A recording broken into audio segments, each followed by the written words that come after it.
네, 우리 오늘 요한복음 6장 말씀 통해서 우리 하나님의 말씀을 함께 듣겠습니다. 우리가 지속해서 이 성찬에 대해서 같이 함께 나누고 있죠.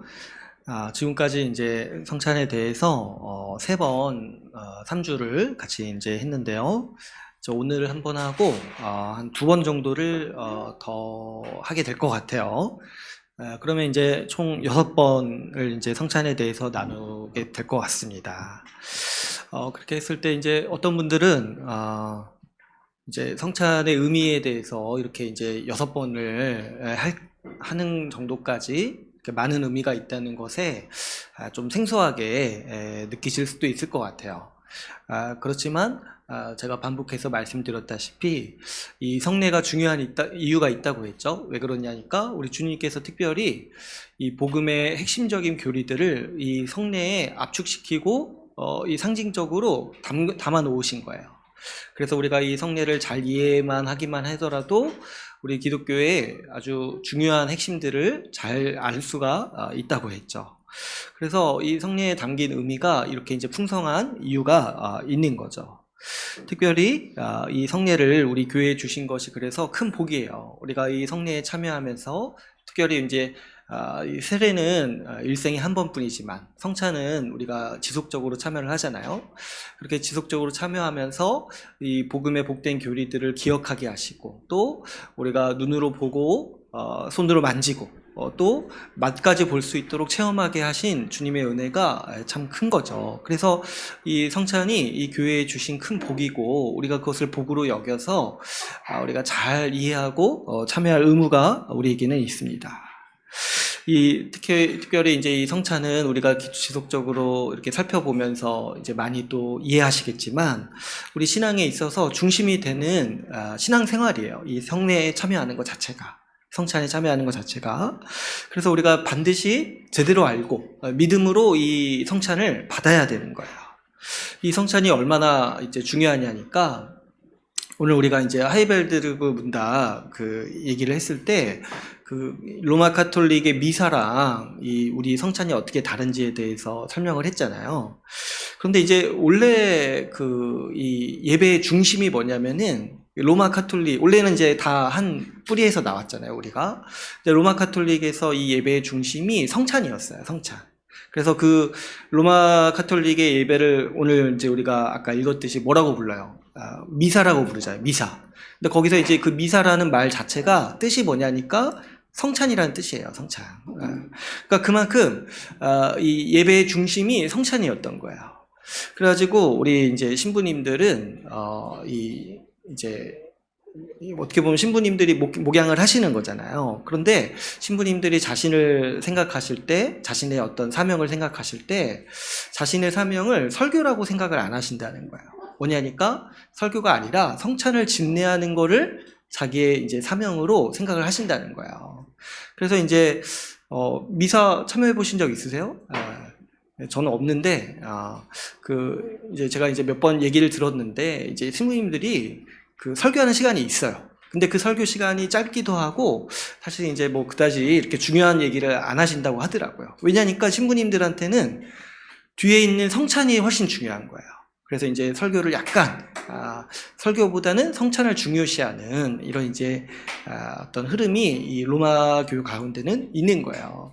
그래서 여러분 한번 생각해 보시면 뭐 이렇게 설교로 유명하신 신부님 잘 없어요. 왜냐하면 그거를 중요하다고 그렇게 크게 여기시지 않기 때문에 그런 거죠. 우리 이제 개신교는요, 종교개혁 때부터 이게 문제라고 생각을 한 거예요. 하나님의 말씀을 등한시했을 때 성찬도 바로 설 수 없다. 그래서 이제 로마교회의 성찬도 너무 미신같이 한다. 말씀이 바로 서지 못하니까 완전히 미신으로 전락해 있다. 이렇게 이제 이해를 하고 우리가 이제 말씀을 바로 세우기로 많이 마음을 모으고 해서 우리 이제 개신교회가 탄생을 한 거예요. 그래서 이제 우리 개신교회는 말씀을 등한시한 채로 성례가 바로 서지 못하기 때문에 말씀을 바로 세우고 성례도 바로 세우기 위해서 이 교회를 개혁하고자 한 게 첫 번째 이제 이 종교개혁자들의 큰 뜻이었던 거예요. 그런데 이제 지금 이제 벌써 몇백 년이 흘렀잖아요.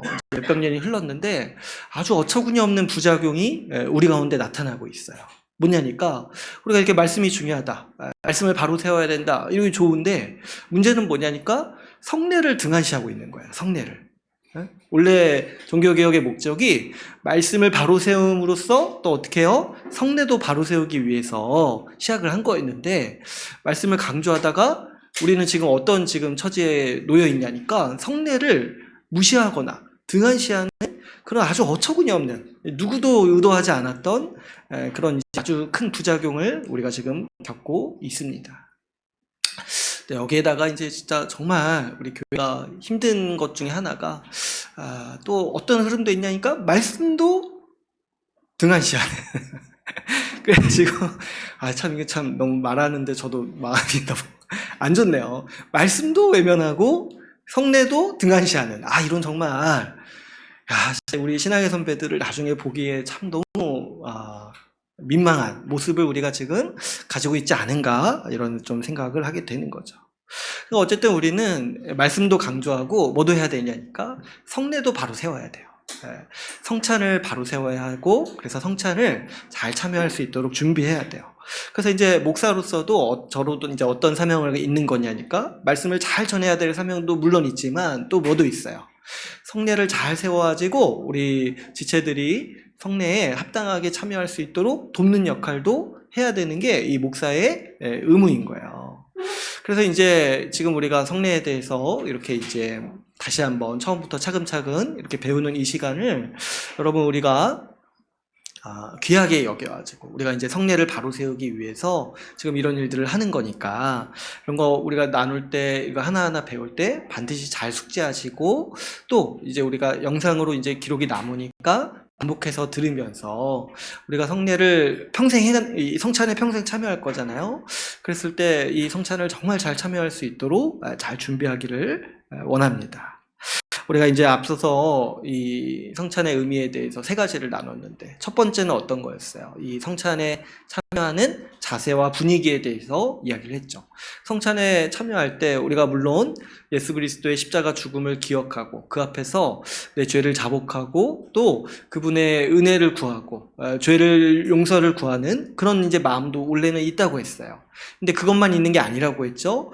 우리를 구원하시고 주님께서 우리에게 먹을 것을 주시는 식사 자리로서 누리는 기쁨이 있다고 했어요. 예수님이 우리에게 먹을 것을 공급하신다는 거예요. 그랬을 때 이 성찬에 참여할 때 우리는 기쁨으로 참여한다라고 우리가 같이 함께 나누었습니다. 또 이 두 번째로 어떤 걸 얘기를 했어요? 이 성찬이 언약 식사라고 했죠. 우리가 새 언약 백성이 되었고 이 새 언약 백성이 된 것을, 이 새 언약이 체결된 것을 기념하고 그것을 누리고 기억하는 식사가 바로 이 성찬이라고 했습니다. 그래서 성찬에 참여할 때마다 우리가 새 언약 백성으로 성령 받았다라는 것을 기억하고 또 그것을 누리는 식사가 바로 이 성찬의 식사라고 했어요. 또 이제 지난주에 우리가 얘기했을 때는 이 성찬이 그리스도와의 연합을 누리는 식사라고 했습니다. 그래서 우리가 그 그리스도와 함께하는 이 식사, 그리스도의 연합을 누리고 그것을 경험하고 그것을 기뻐하는 식사라고 했죠. 오늘은 이제 한 가지 의미를 더 이제 나누고 싶은데요. 사실은 이제 지난주에 이 나눈 말씀을 좀 보충하고자 하는 마음이 있습니다. 그래서 오늘은 좀 우리 이 성찬이 그리스도와의 연합이다, 이 의미에 한 가지를 좀 덧붙이고 싶어요. 원래는 그래서 지난주에 같이 나누려고 했다가 너무 길어지는 것 같아서 제가 잘랐어요. 자르고 이제 오늘 해야겠다 해가지고 오늘은 좀 지난주 말씀에 이어서 성찬에 또 어떻게 보면 좀 비슷하기도 한데 또 어떻게 보면은 또 특별한 의미이기도 해가지고 오늘 또 말씀을 더 덧붙여서 나누고자 합니다. 그랬을 때 먼저는 우리 지난주 나눈 말씀을 다시 한번 좀 살펴볼까요? 우리 지난주 나눈 말씀을 봤을 때 우리 요한복음 6장을 통해서 이 성찬에 대해서 배웠는데 우리가 나눈 이 본문 말씀이 그 당시 사람들에게 아주 어려운 말씀이었다고 했어요. 왜 그러냐니까 지금 여기 모인 사람들이 어떤 사람들이라고 했어요. 그 오병이어의 기적을 통해서 예수님이 베푸시는 그 음식을 먹고 만족한 사람들이 예수님을 왕으로 삼고자 모인 사람들이라고 했어요. 그런데 그런 사람들에게 예수님은 아주 어려운 말씀으로 이 도전을 주시는 거죠. 뭐라고 말씀을 하셨습니까? 오늘 우리가 본문 말씀을 통해서도 봤듯이 자꾸 이렇게 말씀하시는 게 뭐냐면 내 살과 피를 먹어라 이렇게 이제 말씀을 하시는 거예요. 그랬을 때 지난주에도 나눴지만은 이 말씀을 그 당시 대부분의 사람들이 이해를 못했다고 했어요. 그렇죠. 이 6장 전체를 아무리 살펴봐도 예수님이 여기에 대해서 자세히 설명하지를 않아요. 그래서 많은 사람들이 떠나갔고 또 제자들도 떠났다라고 돼 있어요. 그래서 이제 몇 명만 남았다고 돼 있냐니까 12명이 딱 남아 있는 거예요. 12명이. 5,000명 넘는 인원이 지금 예수님을 왕으로 삼기 위해서 이렇게 나왔다가 지금 이 말씀 하나가 너무 받아들이기가 어려워서 이제 다 떠난 거죠. 그런데 아주 놀랍게도 이 어려운 말씀을 지금 오늘날 듣는 우리는 이해할 수 있다고 했어요. 이 예수님의 가르침을 이해하는 거예요. 그러니까 이렇게 생각을 할 수도 있죠. 예수님이요 이 말씀을 하신 게 그때 그 당시 사람들을 위해서 하신 거라기보다는 이 말씀을 통해서 듣는 우리를 위해서 하신 목적도 있는 거예요. 우리는 이제 이해를 하니까. 왜 우리가 이걸 이해하냐니까 우리는 이 뒤에 무슨 일이 벌어질지 알잖아요. 그죠? 예수님이 십자가 사역을 위해서 오셨다는 걸 잘 알고 있죠. 그래서 여기서 지금 말씀하시는 예수님이 피와 살, 예수님 내 피와 살을 먹어라 이렇게 말씀을 하시는 게 첫 번째로는 예수님의 십자가를 지금 얘기를 하시는 거구나. 십자가 사역을 지금 얘기를 하시고 그것을 믿으라고 말씀하시는 거구나. 이걸 이제 우리가 이해할 수 있는 거예요. 그래서 이 말씀, 이거 이제 우리가 아주 자세히는 이제, 뭐, 이렇게 좀 다를지라도, 대강은 이해할 수 있는 게, 지금 예수님의 살과 피를 먹어서 영생을 얻으라는 말씀이 무슨 말씀입니까?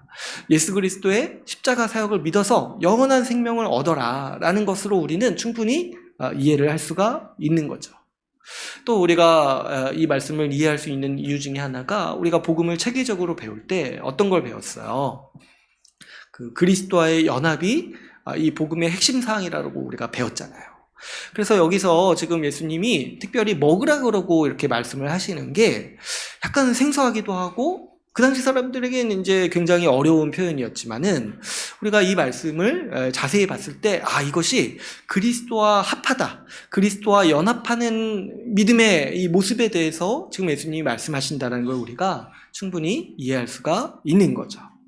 그래서 56절에 하시는 말씀을 우리가 유념해서 봤죠. 우리 56절을 한번 보시면은 제가 읽어드릴게요. 이렇게 예수님이 말씀을 하시는 거예요.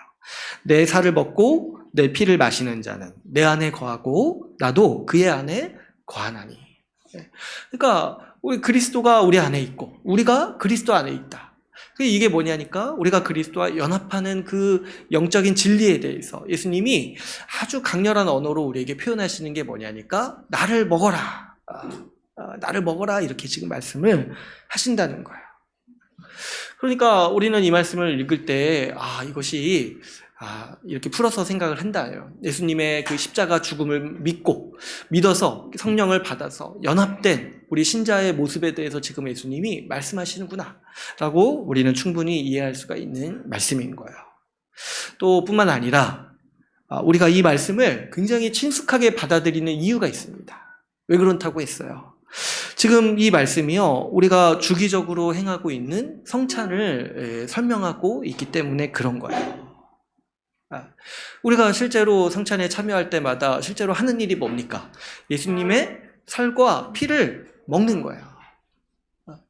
빵을 예수님의 살이라고 부르고 먹고 포도주를 예수님의 피라고 부르고 우리는 마십니다. 그랬을 때 지금 우리가 요한복음 6장을 읽으면서 놀라게 되는 게 뭐예요? 이때부터 성찬에 대해서 말씀을 하셨구나. 여기서부터 성찬을 설명하고 계시는구나. 라는 걸 우리가 충분히 이해할 수가 있는 거죠. 그러므로 여러분 우리가 이 날마다는 아니죠. 지금은 이제 주기적으로 누리는 이 성찬은요 어떤 식사라고 우리가 이해를 할 수 있냐니까 오늘 이제 이 요한복음 6장에서 가르치는 것처럼 예수님과의 연합, 예수님과의 그 친밀한 연합을 누리고 그것을 체험하고 경험하는 식사라고 우리는 이해할 수가 있는 거죠. 그래서 우리가 성찬을 통해서 이 그리스도와의 연합을 아주 신비한 방식으로 체험하고 누리는 거예요. 그래서 이게 왜 제가 신비한 연합의 형태라고 하냐니까, 여러분 이제 제가 지난주에도 말씀을 드렸지만 이 그리스도와의 연합은 믿음의 영역이에요. 믿음의 영역. 우리가 예수님을 눈으로 본 적도 없고, 또 여러분 연합한다라는 게 사실은 약간은 추상적인 개념이에요. 추상적인 개념. 여러분 한번 생각해 보시면, 이거를 성경에서 또 가르치는 또 유명한 상징이 있어요. 그게 뭐냐면, 부부로 가르쳐요, 부부로. 연합 관계를 언약 관계로 얘기할 때도 있고, 이 언약 관계의 가장 대표적인 관계를 부부 관계라고 얘기해요. 그래서 우리가 이제 흔히 교회 안 다니는 사람도 이런 얘기를 하잖아요. 부부는 일심동체다. 부부는 한 몸이다. 근데 이게 어디서 온 거냐면, 뿌리는 성경의 가르침이라는 거예요, 원래. 부부가 한 몸이다라는 거야. 한 몸이다. 근데 이제 현실에서 보면은 그게 이제 약간 안 맞을 때도 있어요. 그죠? 약간 이제 부부가 한 몸이라고 하지만은 정말 이제 원수처럼 느껴질 때도 있고, 때로는 다른 사람인 것처럼 느껴질 때도 있잖아요. 그러니까 한 몸이라는 거는 약간은 어떻게 보면 추상적인 개념인데, 그것이 우리의 원리라고 우리가 믿고 인식을 하는 거예요. 부부가 한 몸이라는 거를. 그러면 그렇게 살아가면은 현실이 된다는 거죠. 마찬가지로 그리스도의 연합도 마찬가지예요. 우리가 그리스도와 한 몸이다는 거예요. 그리스도 한 몸이다. 우리 교회를 가리켜서 뭐라고 합니까? 그리스도의 몸이라고 하잖아요. 근데 이거는 우리가 실제로 눈으로 보고 경험하는 영역이 아니라 뭐냐면, 하나님이 그렇게 하셨다라니까 믿음의 영역이에요. 그래서 믿고 그렇게 살아가면은 그렇게 실체가 되는 거예요, 그게. 근데 이제 안 믿는 사람에게는 그게 보이지 않아요. 안 믿는 사람에게는. 부부관계도 마찬가지죠. 부부가 한 몸이라는 걸 믿고 그렇게 살아가는 사람에게는 그만큼 친밀한 연합을 누리지만은, 그걸 안 믿고 살아가는 사람들은 어때요? 그게 안 보이는 거예요. 안 보이니까 막 불화하고 이혼도 하고 그렇게 되는 거예요. 그러니까 이게 이제 믿음의 영역이라는 걸 알 때, 지금 이거를 경험하기 위해서는 믿음이 먼저 필요한데, 이 믿기까지가 어려운 거예요. 믿기까지가. 그리스도와 우리가 연합했다라는 게 정말 우리가 믿고 살아가야 되는데, 이 믿음이 강할수록 그것을 더 경험할 수 있는데 그게 이제 어려운 거예요. 그랬을 때 예수님은 이 중요한 진리를 우리가 직접 체험하고, 그래서 경험하고, 그래서 믿도록 하시기 위해서 어떻게 하셨냐니까, 이 성찬을 통해서 그걸 경험하게 하신 거예요. 얼마만큼 우리가 그리스도와 연합되어 있냐니까, 예수 그리스도의 살과 피를 먹는 것만큼 우리가 그리스도를 붙잡고 있다는 거예요. 그리스도로 말미암아 지금 우리가 살아가고 있다는 거예요. 여러분, 우리가 생각을 해보면 이 예수님의 살과 피를 먹는다는 표현이 얼마나 강렬합니까? 그리고 때로는 이 표현이 많은 사람들을 시험에 들게 했어요. 우리는 이제 너무 익숙해서 그런 게 없지만, 이게 어떻게 보면 식인이잖아요, 식인. 이 살아있는 사람의 살을 먹는 행동이잖아요. 그러니까 사실은 그 당시 사람들에게도 굉장히 거부 반응이 컸던 거예요. 그리고 초창기에 이제 교회는 이 표현 때문에 오해를 많이 받았어요. 오해. 이 식인한다는 오해를 많이 받았어요. 그러니까 날마다 성찬을 했는데, 날마다 우리 예수님의 살을 먹습니다, 이렇게 하니까 밖에서 보는 사람들이 오해를 한 거예요. 이 사람들은 식인 문화가 있구나.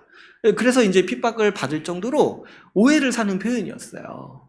그런데 그럼에도 불구하고 예수님이 이만큼 강렬한 표현으로 이 성찬을 제정하신 이유가 뭐냐니까, 그만큼 이 진리가 중요하기 때문에 그런 거예요.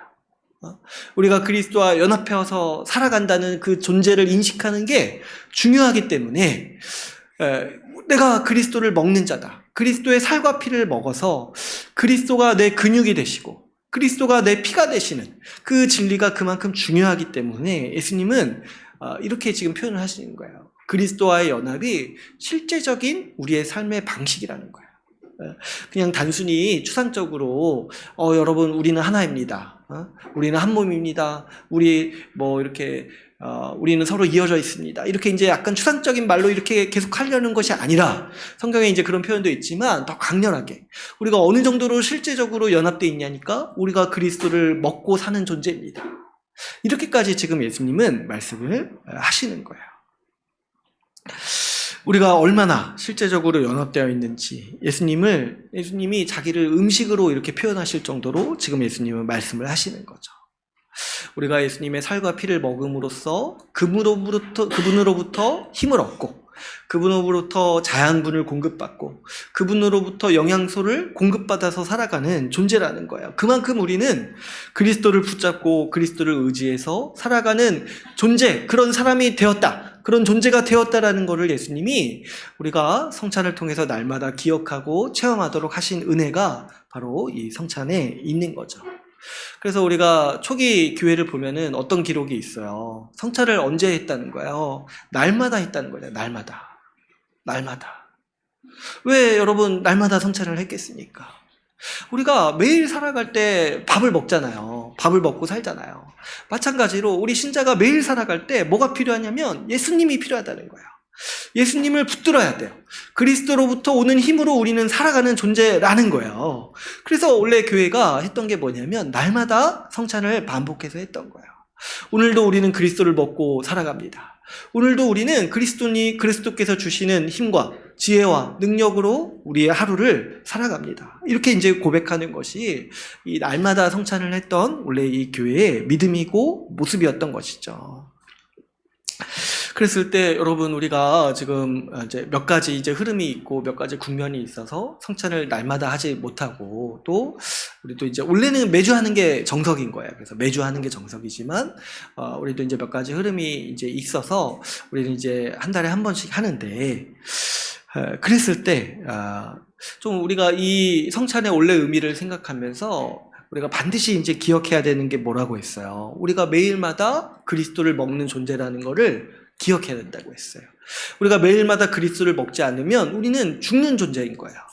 왜 그랬습니까? 우리가 그리스도로 말미암아서 생명을 얻었습니다.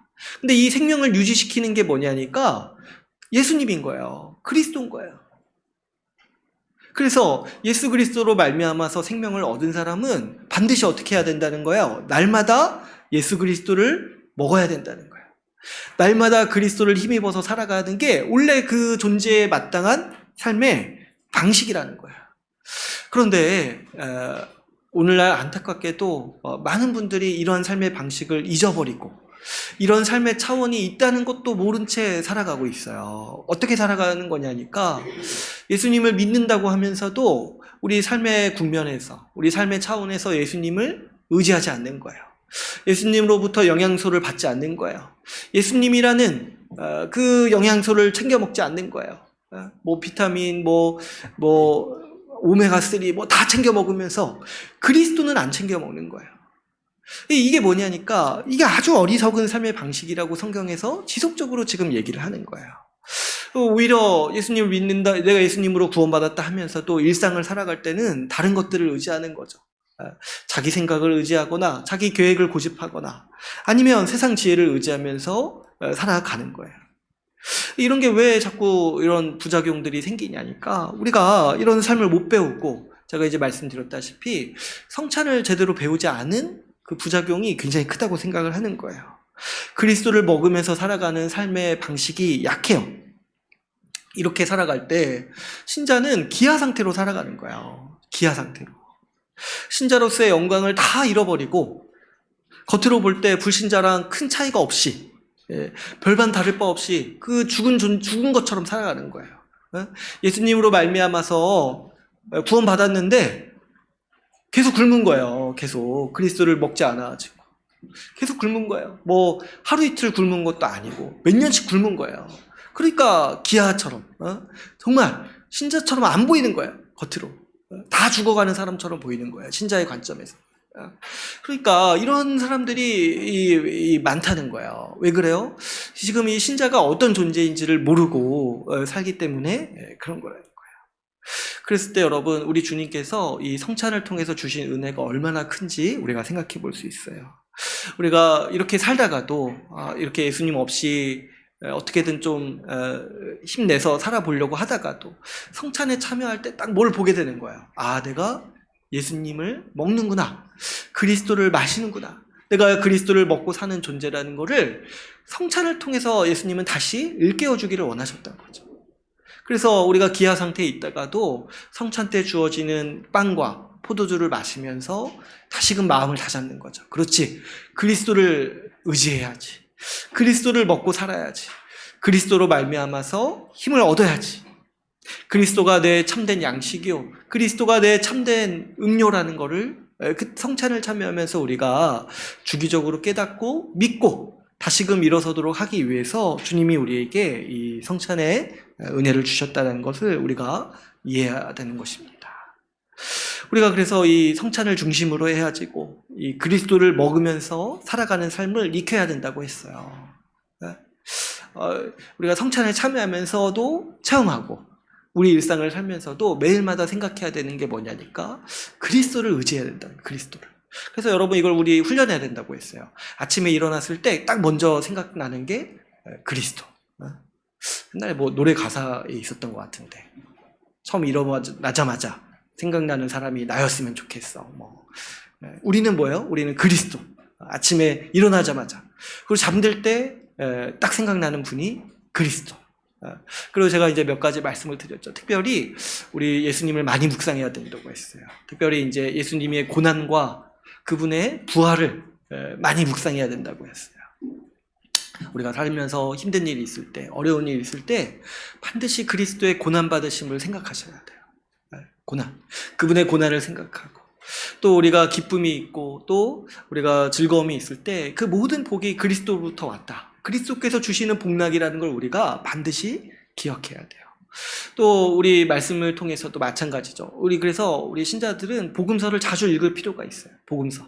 예수님이 실제로 하신 말씀과 그분의 삶을 자주 보면서 우리 예수 그리스도를 생각하고 우리 예수 그리스도를 생각하는 것 자체가 우리에게 영적 양식인 거예요. 우리가 먹고 사는 삶의 방식인 거예요. 그분의 가르침을 기억하면서 우리는 끊임없이 행동해야 하는 것이고 매일을 우리가 그렇게 살아가도록 우리 체질을 바꿔야 되고 우리가 그렇게 훈련을 해야 되는 거예요. 그랬을 때 여러분 우리 이것이 신자의 삶이라는 것을 우리는 성찬을 통해서 더 자세히 보고 우리가 그것을 생각할 수가 있는 거죠. 특별히 여러분 오늘 제가 이제 이 본문을 보면서 이 본문에서 몇 가지 강조하는 바가 몇 가지가 더 있어요. 그랬을 때 이걸 좀 우리가 유념해서 살펴보기를 원하는데요. 오늘 본문 우리가 읽은 본문을 보면 예수님은 나를 먹으라고도 반복해서 말씀을 하시지만 또 한 가지 반복하시는 말씀이 있어요. 뭐냐니까 나를 먹으면 어떻게 된다는 거예요? 나를 먹으면 영생할 것이다. 영원히 살 것이다라는 말을 계속해서 반복하세요. 그래서 이제 이렇게 좀 보시면 47절에 어떻게 말씀하십니까? 나를 믿는 자는 영생을 가졌다. 이거 바꿔서 표현하는 게 뭐예요? 51절에 나는 하늘에서 내려오는 살아있는 떡이다. 사람이 이 떡을 먹으면 영생하리라. 그러니까 이것만 봐도 우리는 딱 이해를 하죠. 이 먹는다는 게 뭐냐니까 믿는다는 거예요. 믿는다는 거. 예수님을 믿는다는 거. 예수님을 의지하고 예수님으로 살아가려고 하는 그 태도, 마음의 자세가 믿음이라는 거예요. 또 54절에 또 어떻게 얘기해요? 내 살을 먹고 내 피를 마시는 자는 영생을 가졌다. 이렇게 말씀을 하십니다. 58절에서는 어떻게 말씀하십니까? 이 떡을 먹는 자는 영원히 살리라. 그러니까 지금 이제 먹으라고도 얘기를 하시지만은 가장 또 많이 반복하시는 말씀이 뭐예요? 나를 먹는 자는 영원히 살 것이다. 이거를 강조해서 말씀을 하고 있죠. 이 말씀을 볼 때 여기서 예수님은요 의도적으로 이 성경을 아는 사람들, 특별히 구약을 읽은 사람들이 떠올릴 수 있는 사건을 의도적으로 예수님은 가리키고 있어요. 지금 이제 직접적으로 말씀하시는 사건이 있는데 뭐냐니까 이 만나 사건이죠. 만나를 그 이스라엘 백성들이 먹은 그 사건이죠. 출애굽 백성들이 이 광야 생활을 할 때 하나님께서 그 광야 백성들이 굶지 않도록 하늘에서 양식을 내려주신 사건이죠. 이 만나 사건이. 그런데 이제 예수님은 지금 어떻게 말씀을 하시는 거예요? 그 만나 사건을 직접적으로 언급하시면서 너희 조상들이 먹은 떡과 같지 않다라고 이렇게 말씀을 하시는 거예요. 내가 하늘에서 내려오는 떡인데, 그 하늘에서 내려오는 떡이라고 하면은 직접적으로 만나가 떠올리잖아요. 근데 나는 그와 같지 않다는 거야. 왜 그러냐니까 너희 조상들은 그거 먹고 어차피 다 죽었다는 거예요. 다 죽었다. 근데 이제 나는 뭐야? 예수님은 어때요? 나를 먹는 자는 죽지 않는다는 거예요. 죽어도 내가 그를 살리겠고 영생할 것이다 라고 예수님은 말씀을 하시는 거예요. 그래서 나는 생명의 떡이다. 나는 참된 만나다. 이렇게 지금 예수님이 말씀을 하시는 거죠. 그래서 이 말씀을 봤을 때 우리는 이 만나 사건을 이제 생각을 하면서 예수님이 우리에게 오시는 하늘의 양식이구나. 썩지 않을 양식. 그것을 먹으면 영원히 사는 양식이라는 것을 우리는 이해할 수가 있죠.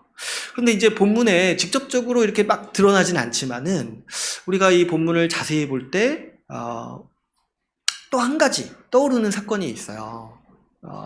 직접적으로 예수님은 만나 사건을 얘기를 하시는데 또 한 가지 어떤 사건을 우리가 또 생각을 할 수 있냐면 이 사람이 낙원에서 쫓겨났던 사건 하나가 우리는 자연스럽게 떠올릴 수가 있게 됩니다. 우리가 이제 아담이 범죄하면서 그 에덴 동산에서 쫓겨났잖아요. 근데 그때 일어난 일 중에 하나가 뭐냐면 영생을 박탈당했어요. 영생을. 우리 말씀을 한번 찾아볼까요? 우리 창세기 3장 22절에서 24절 말씀 한번 볼게요.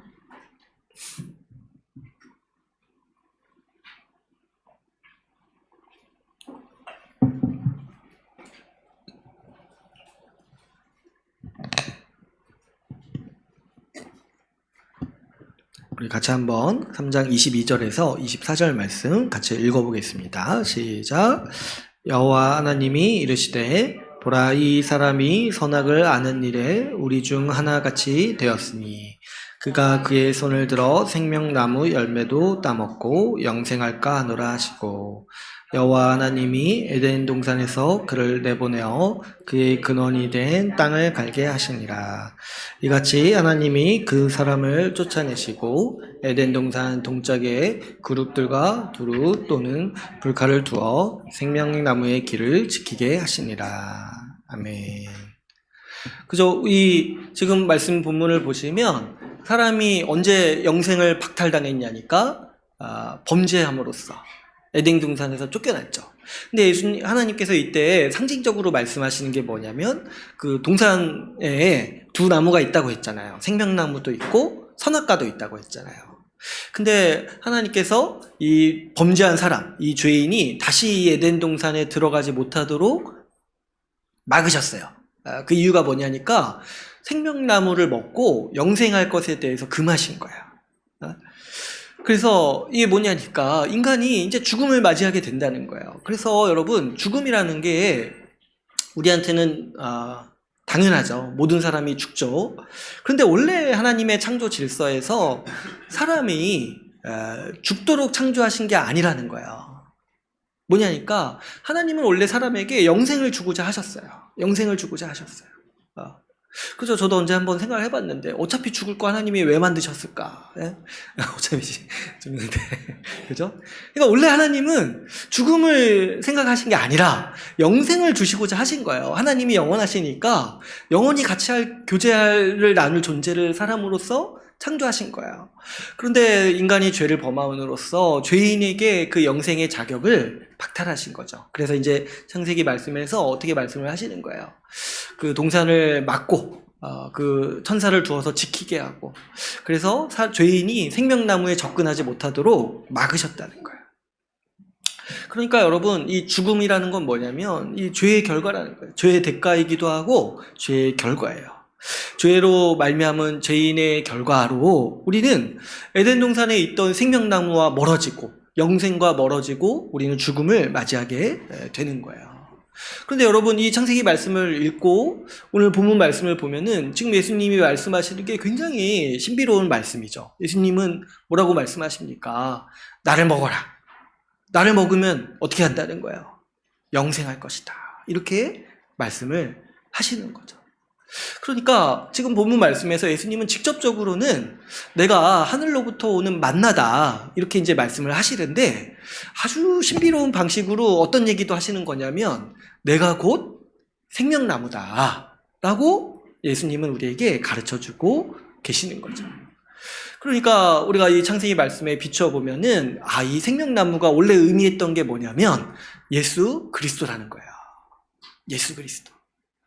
그러니까 여러분 우리가 성찬에 참여하는 그 시간이 얼마나 놀라운 시간이냐니까 우리가 에덴 동산에 들어가는 거예요. 들어가서 천사가 막았던 그 에덴 동산을 하나님은 우리에게 활짝 여시고 우리가 그 생명나무를 취할 수 있도록 우리에게 그 문을 열어주시는 거예요. 그 길을 열어주셔서 생명나무이신 예수 그리스도를 먹고 마시도록 하시는 것이 바로 우리에게 베푸신 은혜고 그것을 눈으로 보고 믿고 체험하도록 하신 은혜가 바로 이 성찬이라는 거예요. 성찬. 죄인에게 금지되어 있던 이 생명나무를 이제 우리 교회에게 나와서 먹으라. 먹고 영생을 누리라라고 말씀하시는 이 현실, 이 영적인 은혜를 우리는 성찬을 통해서 주기적으로 지속적으로 반복해서 누리는 거죠. 그래서 여러분 우리 위치가 어느 정도냐니까 우리는 아담보다 더 우월한 위치에 있어요. 아담은 생명나무를 먹지 못했죠. 그러나 우리는 생명나무이신 그리스도를 지속적으로 날마다 먹는 자들인 거예요. 우리는 그래서 이 성찬이 어떤 의미가 있는가 했을 때 예수 그리스도와 연합한다는 의미가 있는데 여기에 하나 더 덧붙여 생각을 하자면은 생명나무이신 그리스도를 먹고 영생을 누리는 식사라고 우리는 이해를 할 수가 있습니다. 그러니까 우리가 이 성찬에 참여할 때마다 또 기억하고 믿어야 되고 또 깊이 묵상해야 되는 바가 뭐냐면 우리가 이 예수 그리스도의 살과 피를 먹음으로써 영원히 산다는 거예요. 영원히 산다는 거예요. 이 예수 그리스도가 주시는 생명의 능력과 그 힘을 우리가 누린다는 거예요. 죽음을 극복하신 예수 그리스도, 그래서 부활하신 예수 그리스도께서 주시는 생명을 우리는 날마다 누리는데 그 현실을 우리는 성찬에 참여하면서 직접 경험하고 체험하는 거죠. 그럼으로써 우리의 믿음이 더 강해지라고 예수님은 이 성찬을 우리에게 베푸시는 거예요. 그래서 여러분 우리가 이 성찬에 참여할 때마다 그리스도와의 연합을 반드시 기억하시고 또 뭐도 반드시 기억을 해야 되냐면 우리가 영생을 누리는 자라는 거, 영원히 산다는 것을 우리가 반드시 기억해야 돼요. 이렇게 볼 때 여러분 이 성찬에 참여하는 일이 얼마나 큰 특권이자 영광이겠습니까? 그래서 오늘 우리 하이델베르그 문답에서도 이 얘기를 했죠. 아무나 참여하지 못하게 한다라고. 왜냐하면 이거 아무나 참여하게 하면은 하나님이 그 불칼로 막으신 생명나무를 범하게 하는 거예요. 언약을 더럽히는 것이고, 그죠? 이 말도 이해가 가죠? 새 언약에 참여한 자가 아닌데 이것을 참여하게 했을 때 언약을 더럽힌다 이런 표현도 하잖아요. 그래서 이제 얼마나 큰 특권이냐니까 이 죄인에게 금지되어 있던 생명나무를 우리가 취하고 마음껏 먹도록 하신 식사가 바로 이 성찬이라는 거예요. 그래서 죽음을 극복하고 또 죽음에서 지나서 이 생명을 확신할 수 있도록, 부활을 확신할 수 있도록 하는 거예요. 그래가지고 이제 앞에 제가 로마 카톨릭 이렇게 얘기했는데 사실 이제 제가 얘기할 기회가 있을지 모르겠는데 로마 카톨릭의 성찬은 굉장히 이상해요. 안 좋아요. 미신이라고 표현을 했잖아요. 우리 아까 헤드베드 문답에서도. 그런데 제가 한 가지 좀 약간 부러운 것 중에 하나가 뭐냐면 부럽다고 얘기하면 좀 이건 좀 나중에 편집해 주세요. 아무튼 근데 이제 로마 카톨릭에 그런 또 풍습이 있어요. 죽기 직전에 사람에게 성찬을 하는 거예요. 왜냐니까 부활을 확신하게 하려고, 부활을 믿도록 하게 하려고. 근데 그건 좀 부럽더라고요. 그거 좀 하면 좋겠다. 아무튼 그런 생각이 드는데 아무튼 이 성찬이 얼마나 복된 식사냐니까 우리가 그 성찬에 참여할 때 이 의미를 정말 제대로 알고 믿음으로 참여할 때 우리는 영원한 생명을 확신할 수가 있어요. 생명의 능력을 믿고 누릴 수가 있는 거예요. 그랬을 때 여러분, 이 성찬에 참여하는 자로서 우리가 신자로서 반드시 가져야 되는 자세가 뭐냐면, 우리 자신을 여러분 영생하는 자로 여겨야 마땅한 거예요. 영생하는 자로. 여러분, 우리가 죽음을 이기고 부활할 것입니다. 왜 그러냐니까 주님을 먹었잖아요. 주님을 믿었잖아요. 나를 먹는 자는 영원히 살 것이라고 예수님이 반복해서 계속해서 말씀하시잖아요. 죽어도 내가 다시 살릴 것이라고 예수님이 지금 말씀하시잖아요. 그랬을 때 우리 신앙에서 반드시 확신하면서 살아가는 것, 해야 되는 그 믿음의 그 요소가 뭐냐니까 우리가 부활에 대해서 확신해야 돼요.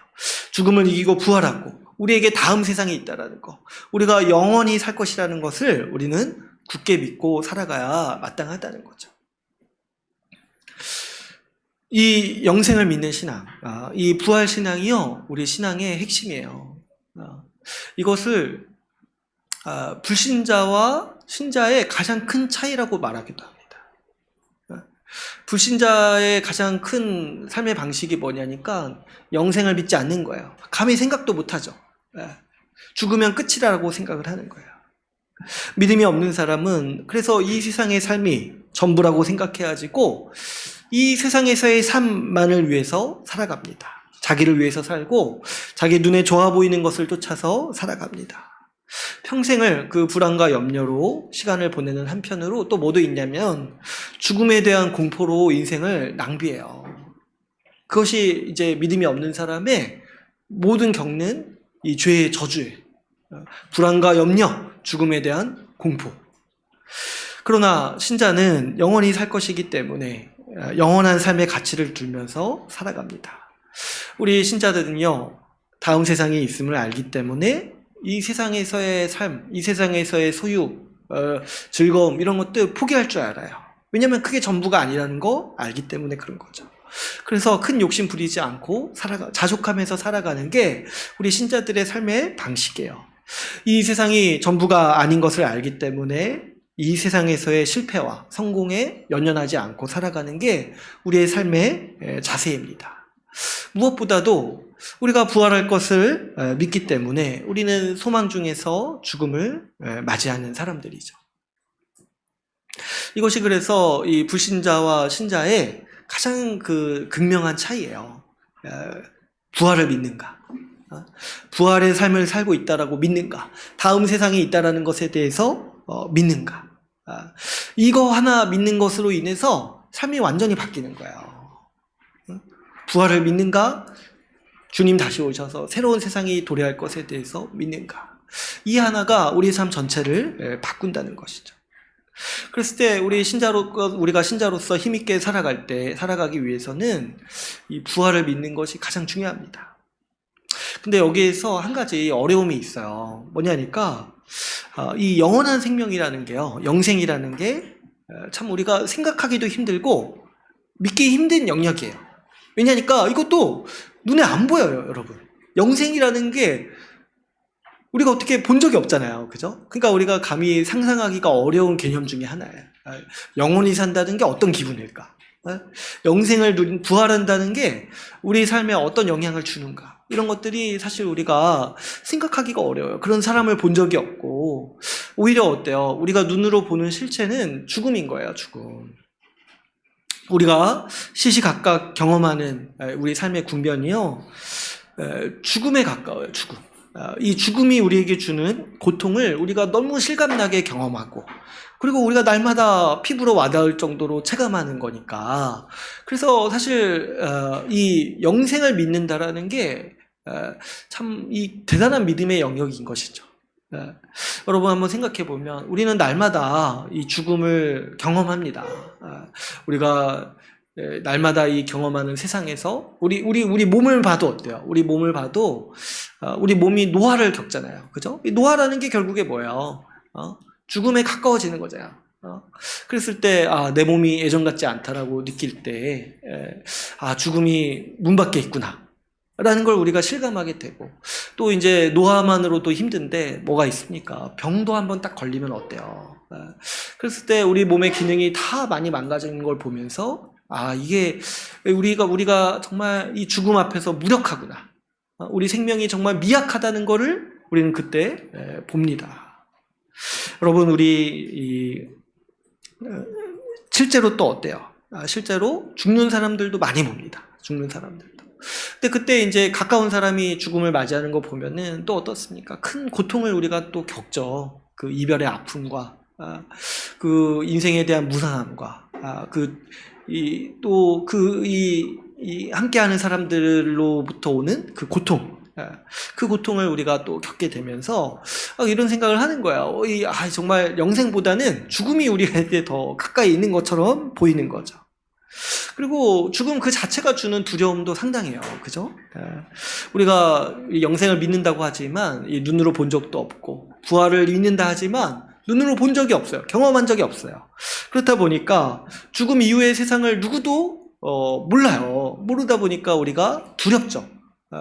저도 이제 개인적으로 생각해 볼 때, 우리 영생을 믿어야 된다, 이렇게 말하고 살지만, 목사로서, 막상 저도 죽기 직전에는 두려울 것 같아요. 죽기 직전에. 누구라도 그렇지 않겠습니까? 그래서 좀 저도 죽기 직전에 성찬 참여하면 참 좋겠다, 이런 생각을 하는 거예요. 정말 그때를 생각을 하면은 막상 이제 두려우니까. 그러니까 실제로 우리가 보면은 죽음을 가까이 보고, 죽음을 가까이서 경험합니다. 그런데 지금 주님이 말씀하시는 이 영원한 삶은요, 우리 눈에 보이지가 않는 거예요. 눈에 보이지가 않고. 그러다 보니까 우리가 어떤 이제 마음을 갖게 되냐니까, 생명보다 죽음이 더 가까이 있는 것 같아요. 죽음이. 그래서 오늘날 많은 분들이 영생을 못 믿어요. 말도 안 하죠. 교회에서 영생한다고 강조하는 것도 많이 약해지는 것 같아요. 왜냐면 죽음이 너무 실제적이니까. 게다가 여러분, 제가 요즘에 많이 생각을 하는데, 죽음 자체가 주는 유혹도 있어요. 참 어떻게 보면 말도 안 되지만, 참 역설적이지만 죽음이 주는 유혹이 있습니다. 뭐냐니까, 우리가 살아가다 보면은 이 죽음의 유혹과 향기를 많이 접하는 거예요. 어쩔 때 그러냐니까, 삶이 너무 고통스러울 때 그래요. 삶이 너무 고통스러울 때. 여러분, 우리 한국말에는요, 이런 정서가 많이 내포되어 있어요. 우리가 습관적으로 하는 말 중에는 이런 표현이 있죠. 죽고 싶다, 이런 표현이 있잖아요. 힘들어서 죽고 싶다, 이런 표현이 있잖아요. 그랬을 때 진심은 아니겠죠, 물론. 그 말 하면서 실제로 죽는다면은 살고 싶다, 이렇게 말할 거예요. 그죠? 그러니까 사실 되게 안 좋은 말이에요. 그죠? 죽고 싶다라는 게 거짓말이기도 하고. 근데 이제 그 말이 있다는 거 한번 생각을 해보세요. 그 말이 있다. 죽고 싶다. 그러니까 죽음을 더 원한다는 거잖아요. 뭐보다? 삶보다. 아마도 이제 많은 분들이 얘기하실 때 우리 한국민의 삶이 옛날부터 고생을 많이 했기 때문에, 전쟁을 많이 겪었잖아요. 우리 한반도에서 전쟁이 없는 기간이 100년이 넘지를 않는데요. 지속적으로 전쟁이 있으니까 너무 삶이 힘든 거예요. 그래가지고 이제 우리 한국말에는 죽고 싶다라는 표현이 실제로 있는 거죠. 고난이 많으니까 이런 이제 표현들이 있다라고 많은 분들이 얘기를 합니다. 어쨌든 이 죽고 싶다라는 말에는 어떤 정서가 내포되어 있어요. 이 고통스러운 삶보다는 죽음이 더 낫다라는 이 생각과 정서가 갖춰져 있는 거죠. 그랬을 때 여러분, 우리는 우리 삶에서 이러한 정서들을 자주 경험합니다. 힘든 일이 생기면 우울하기도 하고, 이 삶에 염증을 느끼죠. 그러니까 이 우울이라는 게 결국에 이 죽음의 정서인 거예요. 죽음이 더 매력적으로 다가오는 거예요. 삶이 너무 고통스러우니까 이 고통을 끝내려면은 죽음이 낫겠구나, 이렇게 생각을 하는 거예요. 특별한 일이 없더라도 바쁘게 살다 보면 지치고 여유를 잃어버려서 부정적인 생각이 가득하게 됩니다. 그때 이제 연민도 생기고 불안도 생기고 불만도 쌓이고, 그러다 보면은 이 삶이 너무 지겨워요. 지겹다고 느낄 때가 있고, 반복되는 일상이 굉장히 지친다. 그래서 차라리 이게 없었으면 좋겠다, 이런 생각을 하게 되는 거예요. 더 나아가서 이 세상에 대한 불만과 부정이 쌓이고 염세적인 이런 마음들도 우리가 갖기도 합니다. 여러분, 이런 모든 것들이 다 뭐냐니까 다 죽음의 정서예요. 삶보다는, 그래서 삶이 주는 고통을 받아들이기보다는 차라리 삶 자체가 없는 게 낫겠다. 그래서 이제 허무라고 하기도 하고, 이런 이제 뭐 우울감이라고도 하기도 하고 여러 가지 표현으로 부르지만 다 공통적으로 뭐냐니까 삶을 부정하는 거예요. 생명을 죽음보다 못하다고 여기는 거예요. 삶이 주는 고통이 극심하니까 차라리 삶이 없는 게 낫겠구나. 죽음이 삶보다 더 낫다라고 여기는 그런 정서와 마음이 우리가 살아가는 현대사회에서는 더 가득합니다. 이 죄로 점철된 세상에서 살아갈 때 우리는 이러한 정서를 간직하면서 살아가기가 마련인 거죠. 그래서 여러분 이런 환경 또 우리의 이런 연약함 죽음을 더 가까이 여기게 되고 죽음에 더 매력을 느끼는 이런 우리의 이 죄된 본성을 생각할 때 우리에게 얼마나 이 성찬이 중요한지를 우리는 다시금 생각할 수가 있는 거예요. 여러분 우리가 살아가는 세상의 도처에 죽음의 향기가 진동합니다. 그런데 그 가운데서 우리가 그 생명의 능력, 그 생명의 그 힘을 우리가 맛볼 수 있고 경험할 수 있고 누릴 수 있는 그 장이 어떤 곳이냐니까 바로 이 성찬인 거예요. 성찬을 통해서 우리는 영생을 주시겠다라고 말씀하시는 예수님을 보기 때문인 거죠. 우리 주님께서는 이 성찬을 통해서 지속적으로 우리를 다시 삶으로 초대하십니다. 주님이 베푸시는 성찬에서 우리는 주님의 살과 피를 먹으면 반드시 다시 살리겠다고 말씀하시는 주님의 말씀을 듣습니다. 모든 죽음을 극복하시는 영생을 주시겠다라고 우리 주님께서 말씀을 하십니다. 주님의 살과 피를 먹을 때 주님은 우리가 그리스도로 말미암아 영원히 산다는 사실을 알기 원하십니다. 여러분 예수님이 우리에게 영원한 삶을 주셨어요. 그랬을 때 그 어떤 죽음도 그 어떤 고통도 그 어떤 죄도 극복하고 다시 살 수 있는 그 생명을 주님은 우리에게 공급하신다는 거예요. 주님이 우리에게 지속적으로 이 생명을 공급하시고 생명의 능력을 주시기 때문에 그러므로 우리 신자는 이렇게 말할 수가 있는 거예요. 어떤 경우라도 죽음보다 삶이 더 낫다라고 우리는 고백할 수 있는 그런 힘을 얻게 되는 것이죠. 그러므로 여러분 우리가 주님을 먹고 주님과 연합하여서 결코 죽음에 지지 않을 이 영생을 받았음을 우리가 믿읍시다. 우리가 우리 자신을 영원히 사는 사람으로 알고 믿고 살아가기를 바랍니다. 이 땅에서의 어떤 고통이라든가 실패에 연연하지 말고 두려워하지 말고 살아갑시다. 로마서 8장 18절에서 이렇게 말씀을 해요. 생각하건대 현재의 고난은 장차 우리에게 나타날 영광과 비교할 수 없다. 우리가 이 땅에서 겪는 아무리 극심한 고통이라도 잠깐이라는 거예요. 잠깐이에요. 우리에게는 뭐가 있냐면 영원한 생명 그 자체를 누리는 영생이 우리에게는 있습니다. 그 영광과 그 복이 우리에게 있습니다. 그러니까 그 복을 아는 우리 잠시 잠깐의 그 고통을 참을 수 있는 힘도 당연히 있다는 거죠. 여러분, 우리 주님이 주시는 마음과 우리 주님이 주시는 능력은요, 항상 생명이라는 걸 기억하셔야 돼요. 생명으로 충만하게 살아가게 우리 주님은 우리를 인도하십니다. 우리는 주님이 주시는 그 생명의 힘으로 우리가 살면서 겪는 고난과 고통을 감수할 수 있도록 하시는 거예요. 세상 사람들은 이게 없어요. 이게 없기 때문에 자꾸 죽음이 더 매력적이라고 얘기를 하는 거예요. 세상 사람들은 삶에서 오는 고통이 크기 때문에 삶을 회피합니다. 그래서 이것저것에 중독되어서 현실을 잊기 위해서 살아가는 거예요. 얼마나 참 어리석습니까? 죽거나 죽지 않아도 현실을 잊기 위해서 사는 거예요. 그래가지고 알코올에 중독되거나 뭐 다른 것에 중독되거나. 근데 왜 중독되냐니까 삶에서 오는 고통을 다시 마주대하기가 싫은 거예요. 그래서 죽음이 더 낫다라고 여기는 정서에는 그 중독도 있는 거예요. 중독도. 이게 이렇게 살지 않도록 주님은 우리에게 날마다 생명을 공급해 주시는 거예요. 우리는 주님이 주시는 생명 덕분에 우리 삶의 감각을 유지할 수 있어요. 우리 삶의 감각을 유지하면서도 우리의 고통과 고난을 마주대할 수 있습니다. 그럴 때 우리는 실제로 인생을 살아가게 하시는 것이고 우리가 영생을 누리도록 지금부터 주님은 우리에게 이 강력한 생명의 능력을 누리도록 하시는 거죠. 우리는 주님의 이 은혜와 능력을 믿어야 됩니다. 여러분, 우리가 영생 주시는 주님의 이 말씀, 생명의 능력을 언제나 공급하시는 주님의 말씀을 우리가 믿고 살아갑시다.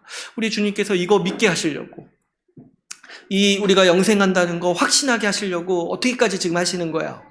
성찬을 반복해서 우리에게 하라고 지금 명하고 계십니다. 이 죽음이 가득한 세상에서 우리는 영원히 산다는 것을 이 성찬을 통해서 우리는 지속적으로 경험하고 믿어야 돼요.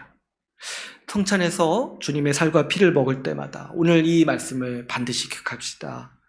우리는 영원히 삽니다. 죽음이 우리를 무릎 꿇게 하지 못해요. 우리가 죽을지라도 주님 다시 오실 때 주님은 우리를 다시 살리십니다. 죽음보다 삶이 항상 더 강합니다. 그리스도로 말미암아 우리가 날마다 이 성찬에 참여하면서 생명으로 충만한 영생을 누리면서 우리가 살아갑시다. 이제 오늘 말씀을 맺겠습니다.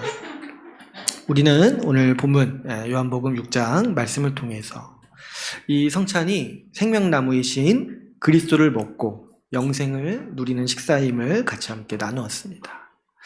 주께서 성찬을 통해 교회에게 생명나무를 얻도록 하시고 영생을 얻는 특권과 영광을 주셨습니다. 우리가 경험하는 세상은 이 죽음의 냄새가 진동하는 세상이지만 이런 세상을 살아갈 때 우리는 영원히 살 것을, 죽어도 부활할 것을 믿으면서 살아가야 됩니다. 주님은 성찬을 통해서 우리의 부활과 영생을 믿고 확신하고 그 생명의 능력으로 살아가라고 우리에게 은혜를 베푸셨습니다. 그러므로 여러분, 우리가 성찬에 참여하는 그 성찬을 중심으로 생명의 능력을 누리면서 살아갑시다. 우리가 영생을 누리면서 살아갈 때 자신을 내어주셔서 영생을 주신 우리 그리스도가 영광 받으시기를 간절히 소망합니다. 우리 말씀을 마치고 같이 기도하는 시간 갖도록 하겠습니다.